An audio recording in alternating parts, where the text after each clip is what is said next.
Good afternoon and welcome to today's lecture from Balliol. I'm Alex Bown, the Fellow in Ancient Philosophy here, but I'm really here just today to introduce our main speaker, Professor Rosalind Thomas, who's the Dyson-Macgregor Fellow, Jowett Lecturer and Tutor in Ancient History at Balliol.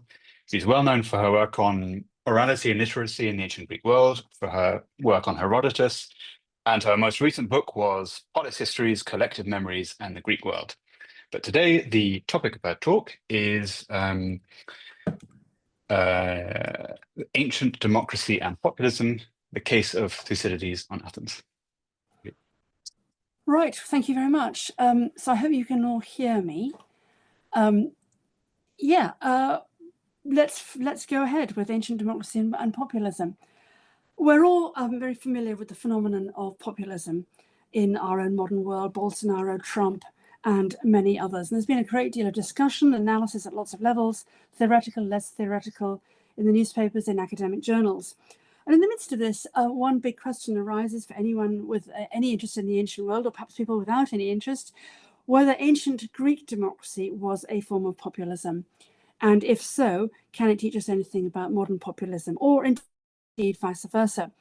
After all, Greek democracy, and specifically ancient Athenian radical democracy of the 5th century BC, operated via open assemblies of thousands and via instant votes in person on the day in the open after a short debate. And just looking outside my lovely Balliol window at the rain, clearly wouldn't work in the UK, but here we are. This is ancient Greece.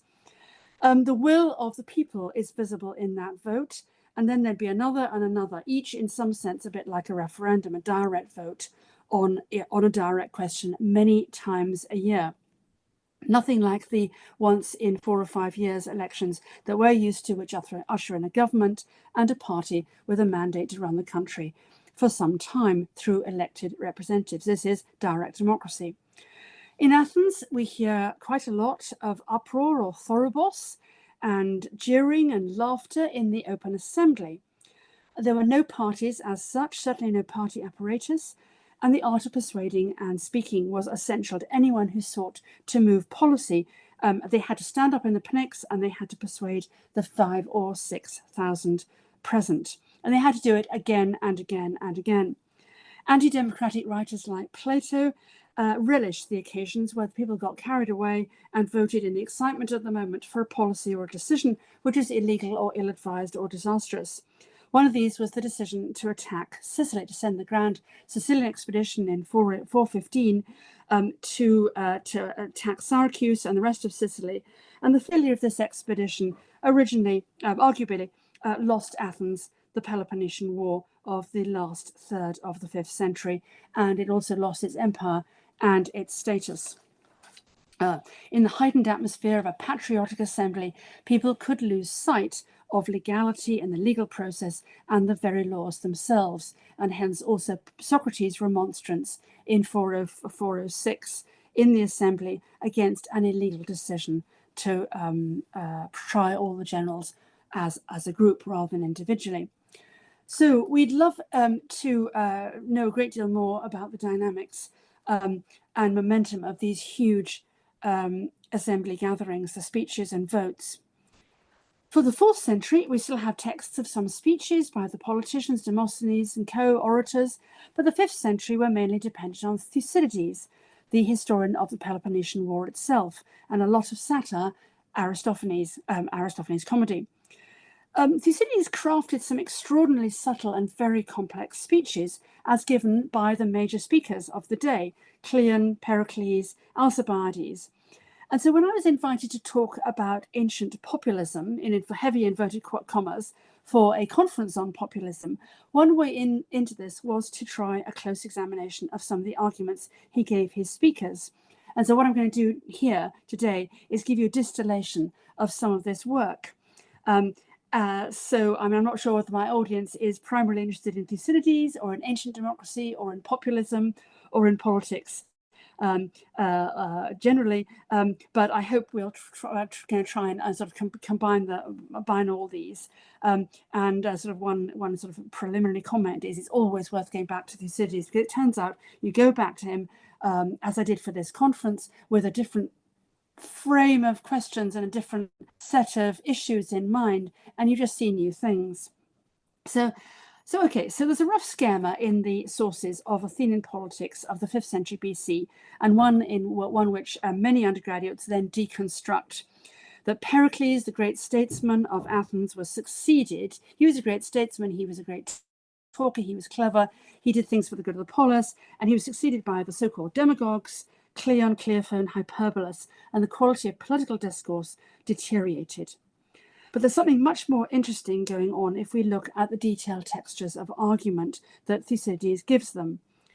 We go back to Thucydides, and I was frankly astonished when I returned to these familiar speeches in Thucydides' history of the Peloponnesian War, from the perspective of modern populist rhetoric. I was astonished to find some identical arguments and identical sleights of hand. But in addition to that, Thucydides was also a profound analyst and political thinker. So we must also be seeing through these speeches his take and his interpretation on the democracy. So it's very complicated. It's a very complicated combination. And there are even hints, as I hope we'll see, of the dictum of Aristotle in Aristotle's Politics, that popular demagogues could lead to tyranny through their overriding of the laws. There's his fifth form of democracy. I'll come back to that if we have time. So first, let's isolate the important elements of modern populism. So there's a huge volume of discussion and analysis, and I found particularly helpful the works of Brubacher, Müller, Frieden, Taggart, and others. We have also the unfolding of the discourse in real time, national discourses, populist attacks on the elite and the establishment. The main elements of modern populism, mediated by different preoccupations in different countries, I take to be these, and I'm very, very dependent on Müller and Brubacher.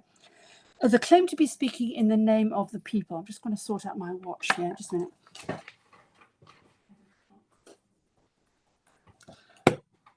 The claim to be speaking in the name of the people, or to be the sole representative of the people in inverted commas.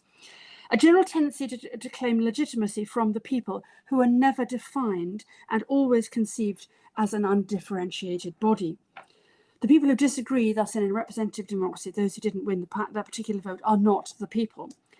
Then there's anti-elite rhetoric. The elite are distant, not connected, possibly corrupt, and the enemies of the people. Again, the elite is not defined. Anti-establishment, anti-institutions, and anti all the accoutrements of the modern law-based and law-abiding nation. That's another thing. So the anti-establishment, just judges, courts, and laws. Then the pretense that there are no conflicting views to the populist's own which have any validity. This is a point much stressed by Müller.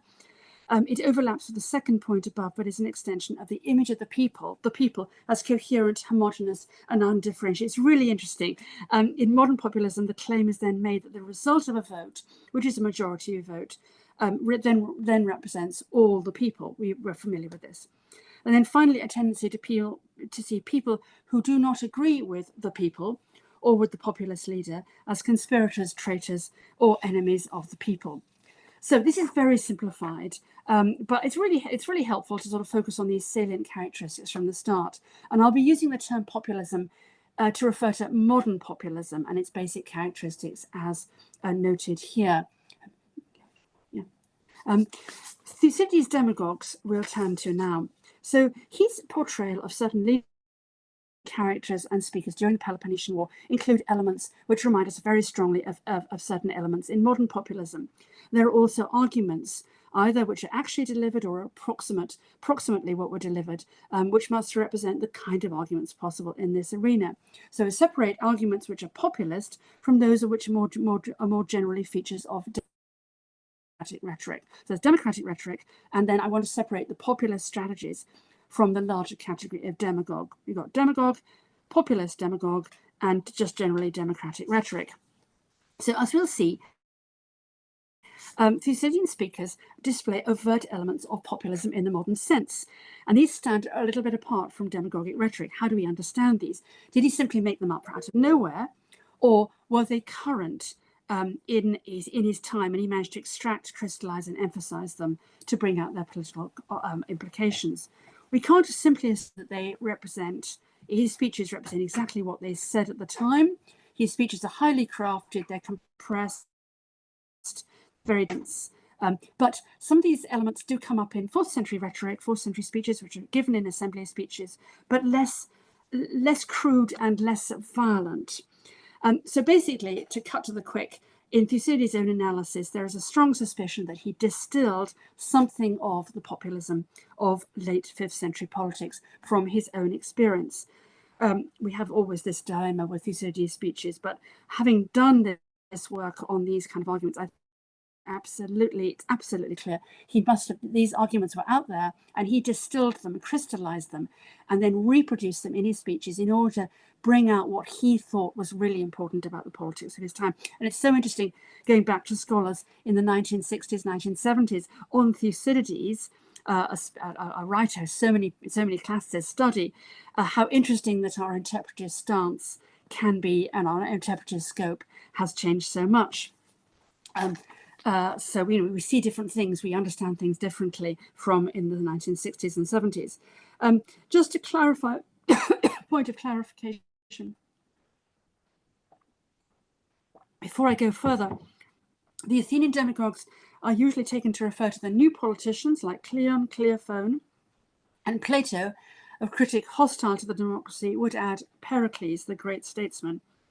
They're characterized in hostile terms as pandering to the people, giving the people what they want without attempts to mediate or advise.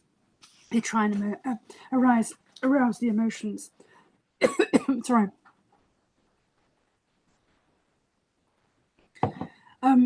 Now, we must admit that demagogues are essential to democracy.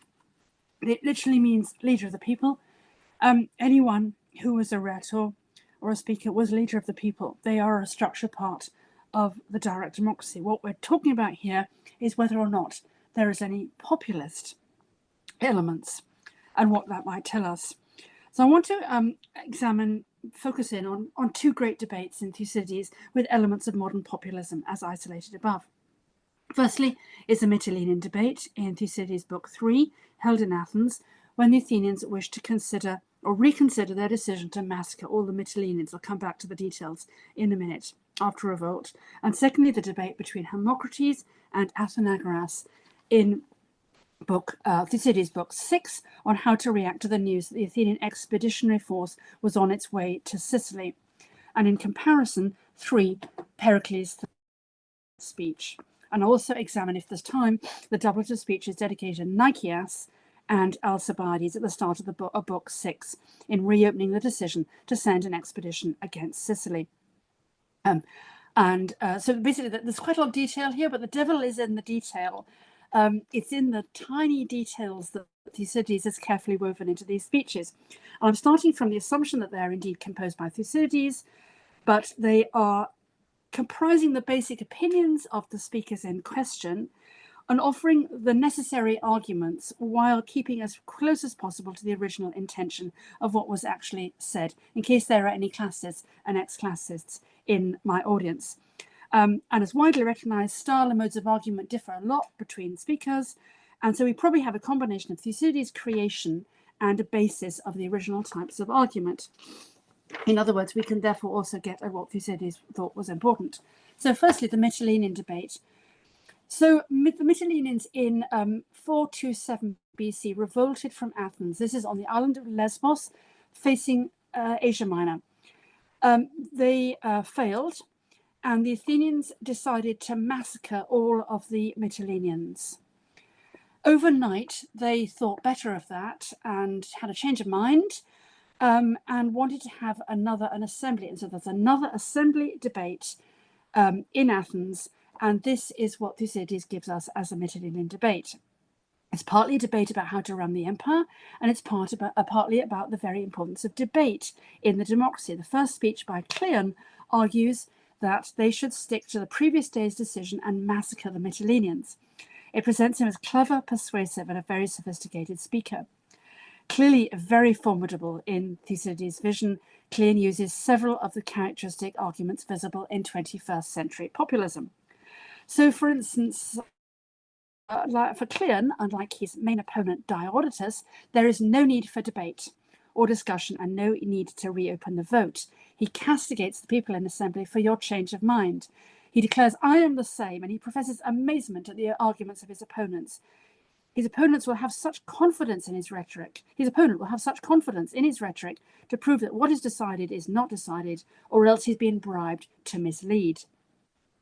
So this brings in a nice element of conspiracy theory, along with the anti-rhetoric to which we'll return to later. And the main thrust is that the people have spoken, to use the main modern popular phrase. The assembly made their decision yesterday, and they cannot and should not revise the decision, despite their widespread doubts overnight. Diodotus's counter-argument is that a democracy needs to discuss and debate, but it also must consider the most expedient course of action, whether a blanket death penalty is really going to benefit Athens. Cleon's speech is wonderfully replete with anti-elite arguments, and it falls into the anti-rhetoric argument, the attempt to impart suspicion that the opponent is simply using clever arguments. So he declared that ignorance with moderation, amathia with sophrosine, is more useful than cleverness with intemperance, dexiotes meta acholasias, cleverness with intemperance. So the stupid are much better at running the city. He goes on, the lower class, the poorer citizens, generally look after the polis better than the cleverer, the sunatoteros. This is akin to the modern anti-elite argument, though we note that it's conveyed not in terms of rich or upper class, but in terms of cleverness and intelligence. Since the leading opponents are rhetores, or speakers, they will be the educated elite, but then so is Cleon. And then he carries on with a brilliant piece of sophistry, for some want to seem wiser than the laws, and to overcome what is said eis to koinon, so that is in the common arena, while others mistrust their own intelligence and are happier to be less learned than the laws and to be less able to criticize the speech of a good speaker. Being judges of equality rather than contestants, they generally run affairs well. We shouldn't be led on by cleverness and a contest of intellect to advise your plethos against their decision. So this is an extraordinarily sort of mix of very, very cunning but actually extremely confused arguments. It's saying the ignorant and the stupid are better at running the city because they don't really they don't criticize the speech of a good speaker. But of course he's a clever speaker and he's trying to persuade them that they should be persuaded by him. So it's a real mess of clever sounding arguments which don't really make sense. He goes on to cast blame on the people for believing the rhetores, the speakers, for enjoying the speeches, and even for encouraging them in the first place. So here we're clearly seeing a type of anti-elite rhetoric, reminiscent in some ways of modern populist points. But it's worth emphasizing that it's not aimed against experts per se, or the establishment, which is a modern concept, nor is it aimed explicitly at the rich, though this may be implicit. It has a specifically Athenian angle. It's against clever arguments and clever performances, those clever types who are able to deceive the innocent citizens.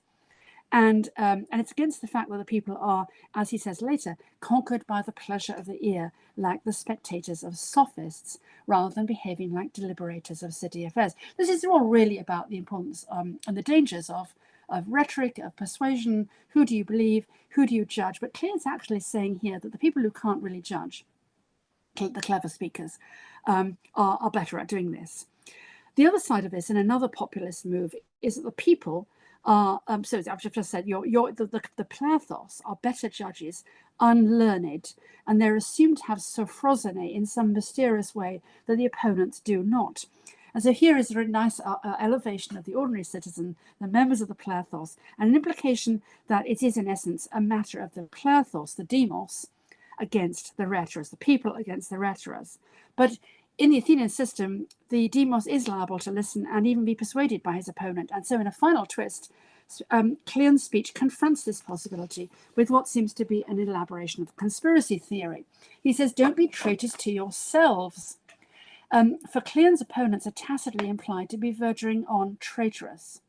And the demos, the people, might be persuaded by them. So in a binary model of us and them, he can accuse these highly persuadable citizens who are liable to be persuaded by these other people, not him, as being potentially traitors too, but they're traitors to themselves. And so this sets up a course of action, one course of action, as being off the scale of acceptability and good citizen behavior. And this seems to be classic populist rhetoric. It's worth noting that in the extreme and very funny parody in the Knights, well, it's not very funny all the time, it's a bit excessive, but Cleon is portrayed as calling the Knights xenomotas, that is, conspirators, and he's protecting the city from the conspirators. Always look on the lookout for conspiracy. And so interesting that the elements which particularly disappointed Professor Andrews, for instance, in 1962, the assault on reason here, the elements he thought out of context, a very fine Thucydides scholar, are in fact elements which are popular in modern populist rhetoric. Diodotus' speech, which is the doublet to this, Cleon's speech is then answered by Diodotus, has interestingly none of the elements of populism, but quite a lot of stuff on debate. The need to debate, the role of words as teachers, the importance of giving good advice. His opponents are not aiming for private gain. Don't be taken in by attractive speeches. And an awful lot on the death penalty and its penalty. And in fact, the law here features in an argument that you can't prevent the human nature from revolting. Law, you can't simply by force of law prevent people from revolting. They'll simply revolt better. So elements in Cleon's speech which are very distant from any form of populist rhetoric too. So it's not all of it is like modern populism. Before we turn to those, just very instructive to compare a speech, the speech of a Syracusan orator this is Athenagoras opposed to Hermocrates in Book 6. So this is, the context is 415. The Athenians were launching their massive Sicilian expedition, which was to end in catastrophic failure. This is 415 BC. And we have a debate in Syracuse between Hermocrates and Athenagoras. And Athenagoras, this Syracusan public orator, tries to persuade the Syracusans that the Athenians couldn't possibly be launching an expedition against Sicily. This was such a stupid thing, they couldn't possibly be doing it. We read the speech in Thucydides knowing well that he's wrong, because we know already that the Athenians have set out. And Athenagoras' speech shares with Cleon, firstly, the denial that discussion is necessary, and secondly, the anti-elite argument. So there's very little about the ordinary citizen being better, but the unintelligent are the ignorant. The unintelligent and ignorant are indeed the opposition. So the logic of the anti-elite argument is taken much further than Cleon did. And this is interesting because he says that the opponents, Athenagoras' opponents, are not only elite, but they're also unjust, and they're also oligoi. They are the few, they're would-be oligarchs. They're trying to engineer a coup by frightening people with talk of an improbable Athenian invasion. So if we're looking for the kind of divisive political rhetoric which demonizes the opponents and seeks to deny them any legitimacy at all, Athenagoras' speech is a very good example. So just a little bit more here in detail. He says, anyone who does not agree with him is a traitor or coward. I'll just read it out. So whoever does not wish that the Athenians are as badly guided as they seem, and coming here to be our subjects, is either a coward or not well disposed to the polis. So anyone who disagrees with me is a traitor to the polis. Anyone who says the Athenians are invading is simply trying to spread fear. People here are inventing stories which are not true and never will be in order to frighten the people. He will guard against hoi oligoi, the few, and against the young men, hoi neoi, who are here presented as would-be oligarchs. And then after his famous definition of the difference between democracy and the rule of the rich, he concludes that the rich and the powerful, the neoi, want an oligarchy. So the general tenor of his speech is there's nothing to discuss and they shouldn't be having an assembly at all. The whole issue is being invented by people trying to engineer a coup. So slightly, just a tiny bit like a dislike of the second debate, but the striking feature here in the light of modern populist tactics is how it attempts to turn anyone who doesn't agree with his line into potential traitors and potential oligarchs and threats to the very democracy and their liberty. It sounds slightly familiar, doesn't it? This is the tactic of delegitimizing the debate and discussion and any views other than your own. Yes, so unlike Cleon, who was then spoken against by Didotus and many others, and I should have said earlier, the Athenians after the Mytilene debate decide to go back on their first decision and the Mytilenes are not massacred. Unlike that, here what we have is the debate is shut down by the generals of Syracuse. They simply declare that slander is no good. They must examine the news, the intelligence, and prepare in case the Athenians attack. So basically, they need facts on the ground, and we, the readers, know the Athenian armada is in fact on its way. So what we see here is Thucydides pointing out through these very, very detailed speeches to a dynamic and to arguments we recognize vividly in modern populism. Demagogic in a negative sense, stirring up emotions, we haven't discussed much of that, adhering to a certain view regardless of any change of mind. Particularly interesting, I think, is the tactic Athenagoras, the Syracusan, uses, which suggests that any opposition to him is traitorous, oligarchic, and that they are plotting a coup. So Thucydides has very cleverly used these speeches to bring to the foreground a type of argument that these public figures almost certainly must have used. These arguments were in the air, they're out there, he's used them. They must have used something like them, but which he's also choosing to emphasize. And this pushes the reader to consider the importance of open debate in the assembly, in the democracy, in the war, and in the hands of these politicians. He's investigating political theory through these advocates.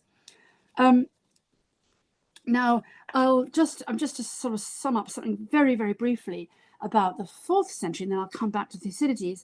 I mean, these techniques are familiar in the law court speeches, well, the assembly speeches of the 4th century. And it's been sort of suggested that somehow, but one thing that's wrong with Cleon and Cleon's arguments is that he's brought in arguments that really should have been in the law court speeches, not in the assembly. If there is it a problem of place? It is a problem of genre. And I think I could say quite a lot about this, but I think I won't. I mean, Cleon was a brilliant prosecutor in the law courts as well as in the assembly. But I think this is a period, the late 5th century, when things they're experimenting. There's a kind of outburst of democratic experimentation, democratic rhetoric, and this is a period in which the hard and fast sort of genre divisions between the speeches in the assembly and speeches in the law courts hasn't kind of gone. It isn't hard and fast. It hasn't crystallized. And so I think what was disarming and what was really exciting in this period is that people were learning new tricks, and the politicians, the rhetorers, the orators are learning and trying out new things. And this is what was both very exciting and very dangerous and very alarming for people like Plato, Thucydides, Socrates probably as well. The arguments of speeches in the assembly are absolutely in a melting point with exciting and potentially alarming new developments. The point for the Mytilene debate, the poor old lesbians, is absolutely what do you do with allies who revolt? What is the just action for people who revolt? Do you just massacre them all, or is that actually a kind of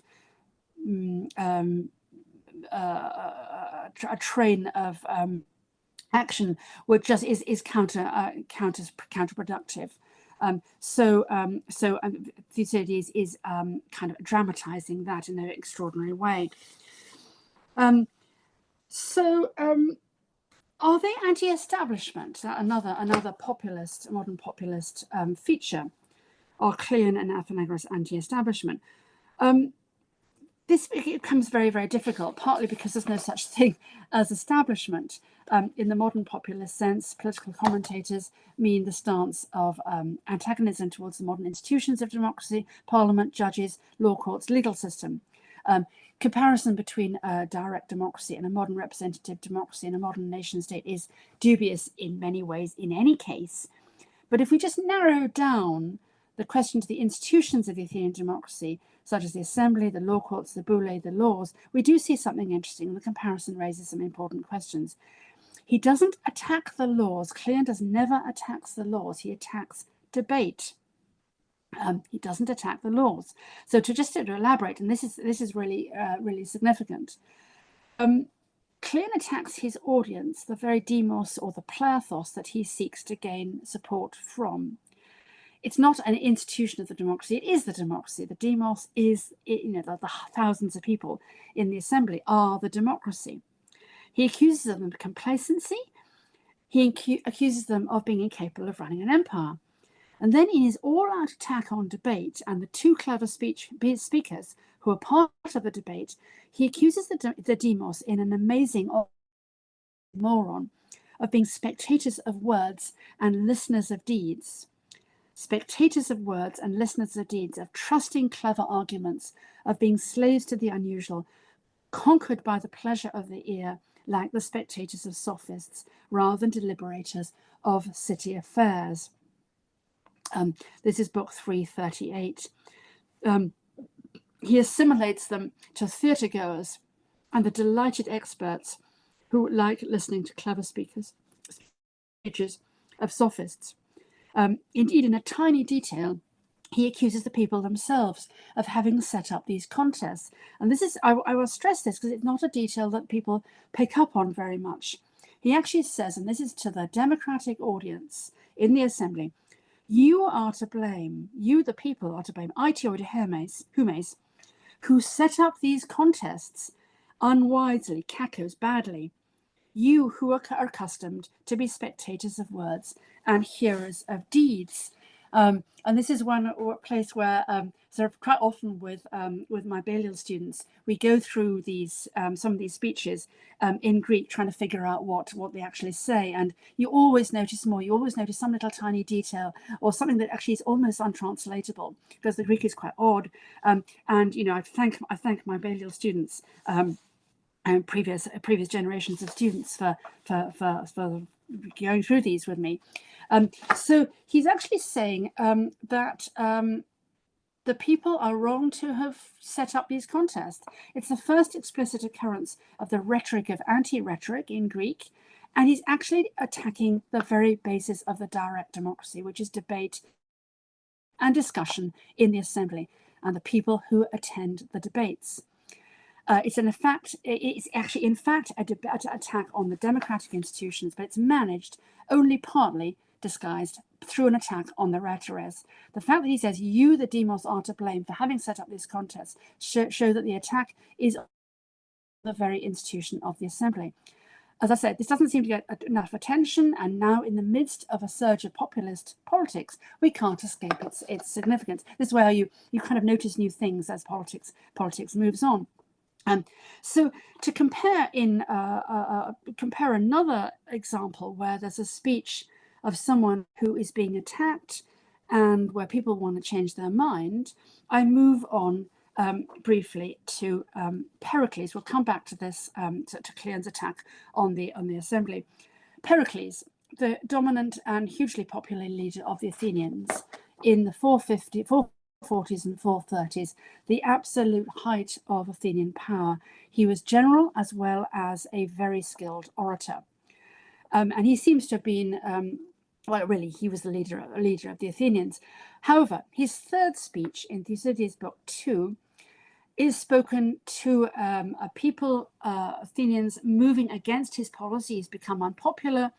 The war is going very badly. The strategy of the war is going very badly. There's been the plague, and he has to speak. They want to depose him, basically, and fine him. So above all, so basically, his speech succeeds. He changes the demos' attitude. Let's just look very, very briefly about how he does it. One might think here, let's look for populist elements. There aren't any, in fact. He succeeds without attacking the people. He doesn't attack the people, even though they're attacking him.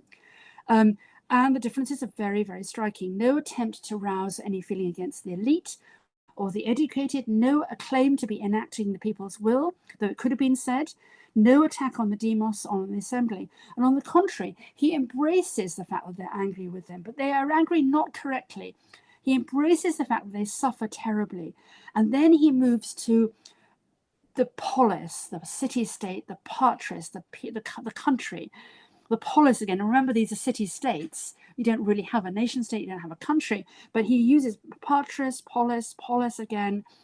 Neither demos nor plethos are mentioned. He doesn't use the word demos. Really interesting, whereas Cleon does. So the opposition for Pericles in danger of his position, fighting for his position, is between polis, city-state, and idiotes, private citizen. Patris and private citizen. The polis can save the private citizen who's fallen into misfortune, he says, but if the polis is destroyed, all are destroyed. They're stunned by private misfortunes, but they're neglecting the safety of tokoinon, the commonality, the community. They blame him for counselling the war, but they voted for him. And with this reminder of their sovereignty, he makes it very, very clear that they're sovereign. He draws all together under the protection of the polis, and by the covert threat that if the polis goes, they all do. So Pericles is philopolis.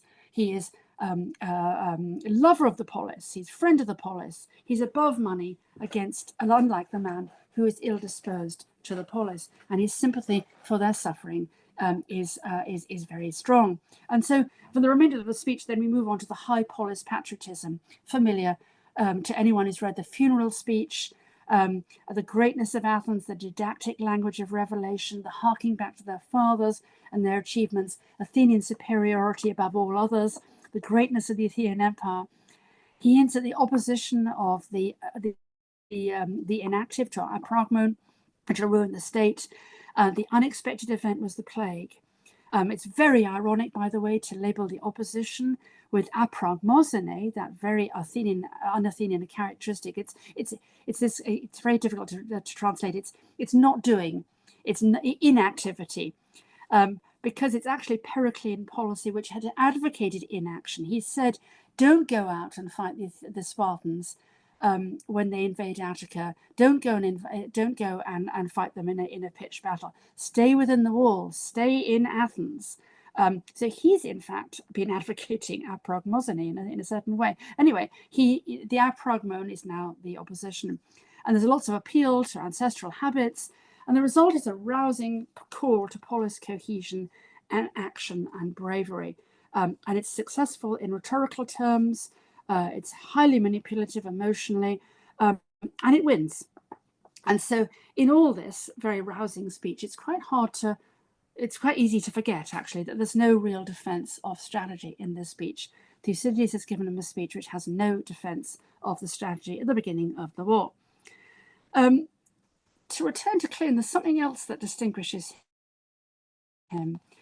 He's trying to stifle debate and deny the capability of the people in assembly to discuss and reconsider. Well, demagogues are leaders of the people. They're structurally necessary. But there is an extra element here about debate, the revisability of decisions. The importance of listening even to views you oppose is an essential part of democratic decision-making. As we know, fundamental to free speech, this is a vision and interpretation in Thucydides of Cleon as someone who does not listen to the people, does not pander to the people. He's not simply giving them what they want. And I'm inclined to think that this vision of Cleon is so radical and yet also so precise when he says we mustn't debate, we mustn't reconsider. And it's so targeted that I think Thucydides was probably trying to bring out a fundamental trait of Cleon's political stance. Though populist in many ways, he was actually perilously close to attacking the very system that he needed for his position. Remember, these politicians had to go on and on winning debates every week, every month. They don't have a party behind them, which just keeps them in place. However, for all that, he does not attack the laws. He ostentatiously upholds the importance of the laws as standing above all. So here's another sleight of hand. He doesn't attack the laws, and in fact, he disingenuously pretends that the assembly decision of the day before, which is a decision on action, it's not a law, it's a decision on action. He pretends that that was not a decree, but a law. So that was to massacre the inhabitants of Mytilene. And it wouldn't have had the long-term status and efficacy of a law. Now, it's possible there was some blurring between decrees and laws in the 5th century, precisely because the re-established democracy of 403 carefully distinguished decrees from laws. Nevertheless, his rhetoric seems intent on exploiting confusion when he says, and I read it out, the city-state is stronger with worse laws which are unchanged than with better laws which have no authority. And of those who want to revisit the decision to massacre the Mytileneans, some want to seem wiser than the laws and to overrule every proposition put forward. Some are happy to be less learned than the laws. So this is doing two things. It's both elevating the laws as sacrosanct and also exploiting the confusion between laws and the day-to-day decrees about immediate policy. But he's putting decrees above, so putting decrees above laws in practice, if not in rhetoric, was for Aristotle the mark of the most extreme 5th form of democracy.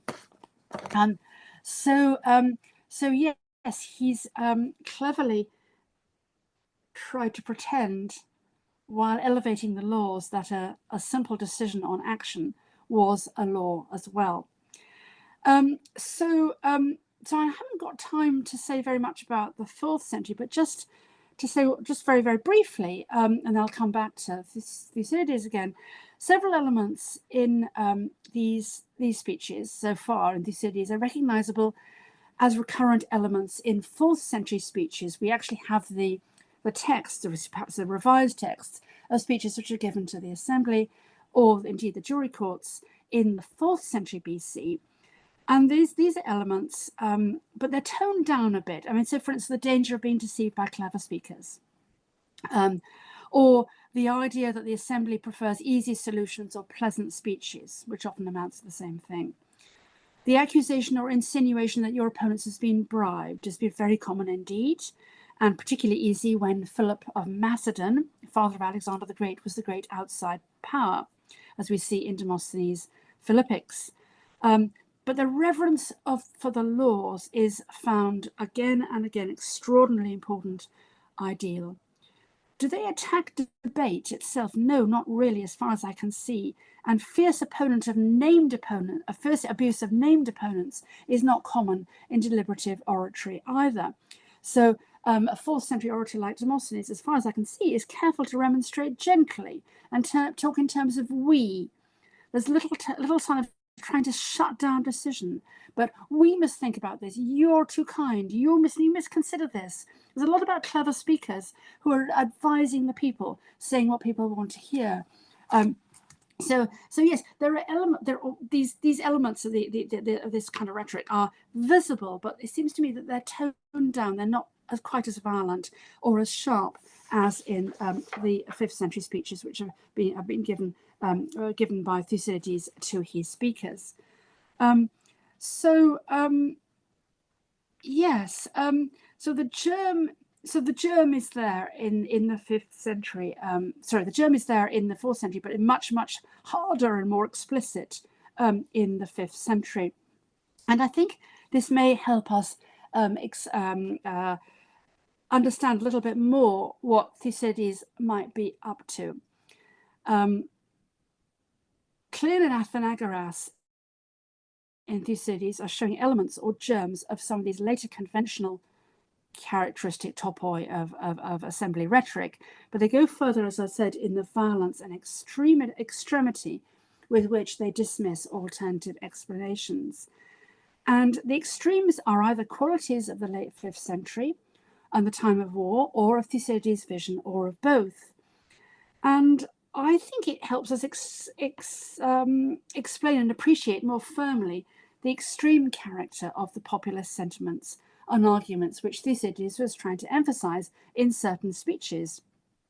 And I think this is helped by looking finally, briefly, at a pair of speakers before the Sicilian expedition, and then I will wrap up. So Thucydides is very carefully trying to distinguish types of argument, types of speaker. So before the Sicilian expedition of 415, he gives us another re-debate, another kind of debate after they've made the decision. So they'd made the decision to sail against Sicily and against Syracuse primarily. But then there's a further debate. And in the beginning of book 6, he gives us 2 speeches where the general Nicias tries to persuade the assembly to think again and reconsider their decision. And he's unable to persuade his audience. His opponent, Alcibiades, despite his self-centered arrogance, manages to enthuse the assembly still more in their warmongering. So if we look at, think about Nicias wants to reopen the decision, but for all its problems of syntax and coherence, it has none of the elements of populism that we saw in Cleon's speech. It's a coded but very obvious attack on Alcibiades. There's that he attacks horse rearing. Alcibiades is in the category of the super rich, but his rhetorical ploy is not to pit the poorer against the richer or hint at oligarchy. He simply operates with a division between public and private interests, young and old, and appeals to the Athenians to do what's good for the city, and he fails completely.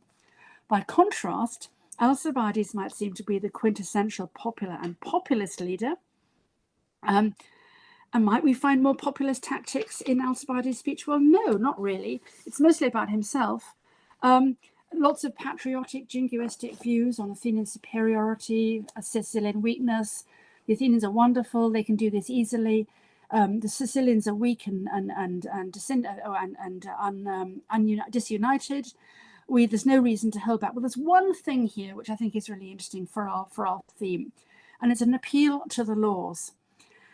Towards the end of Alcibiades' speech, he appeals to the laws in a very, very clever way. He moves to the idea that the Athenians can't stay quiet. They must go on expanding.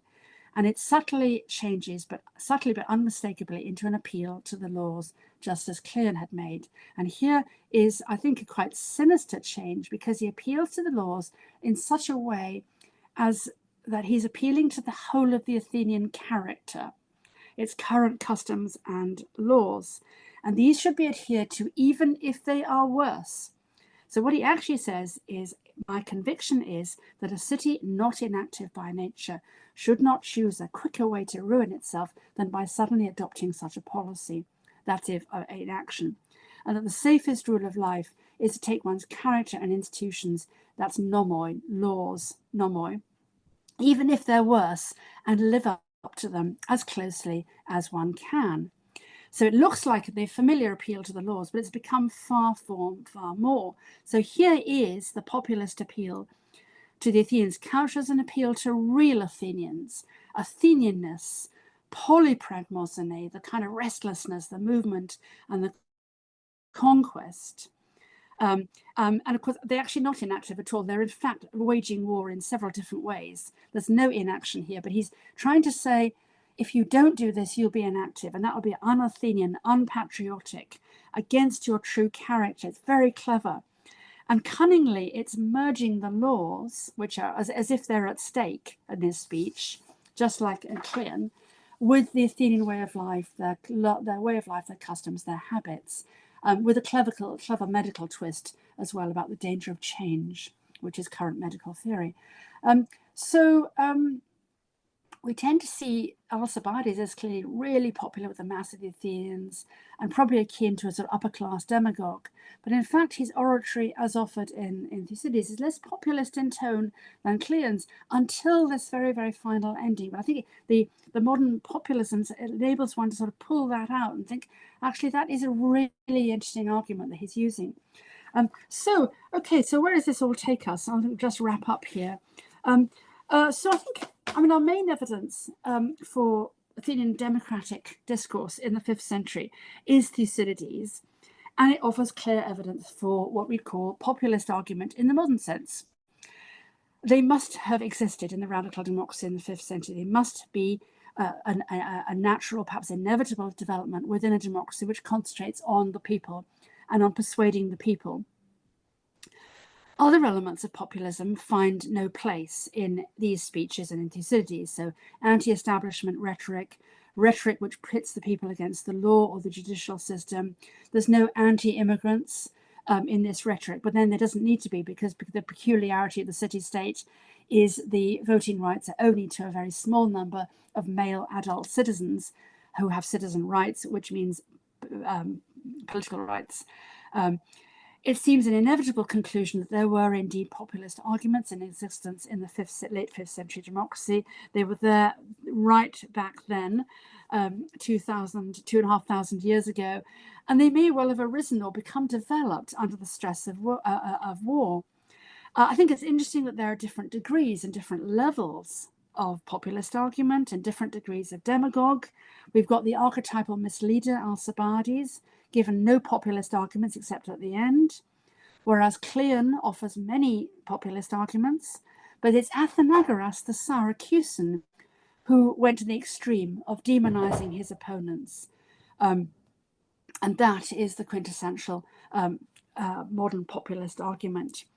Now, no one familiar with the complexities of Thucydides' speeches can doubt that this was all highly crafted by Thucydides. But then, very oddly, he makes Cleon attack the very plethos, the very demos in the assemblies on which he relies for his popularity. And one has to suspect that Thucydides was brilliantly isolating and crystallizing real arguments and real tendencies of the time. So he was, via these speeches, offering a kind of analysis of the crucial tendencies of the time, of the politics of the time, but through the medium of these speeches. And so much of radical democracy, democracy is done through these speeches, through these arguments, these debates in the Pnyx, in the open air, with thousands and thousands of people standing there. That yes, this is really must be getting us to one element of one really crucial element of the radical democracy at the time. So I've always lazily thought, along with others, that Cleon was the archetypal demagogue for Athens, but it's equally clear actually that he doesn't pander to the whims of the multitude. He's very, very much worse. He actually critiques and criticizes the very system which he needs for his status and his power.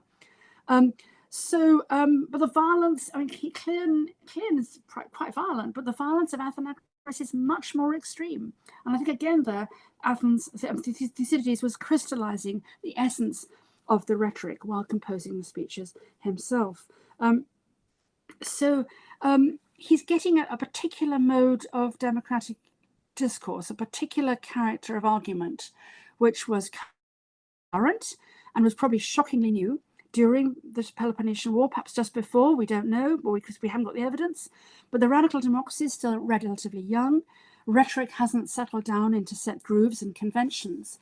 And these populist remarks were not merely topoi, but they had real traction in the vision and behavior of the democratic process, and were constantly zigzagging between Thucydides' own powerful analysis and his use of the speeches and the probable real-life democratic rhetoric in use at the time, which he surely tried on some level to convey. So what I'm trying to say is that the differentiation between these speakers is so clear and so pronounced that Thucydides must be trying to say, this is what this guy was like, this is what this guy was like, this is what this kind of speech was like.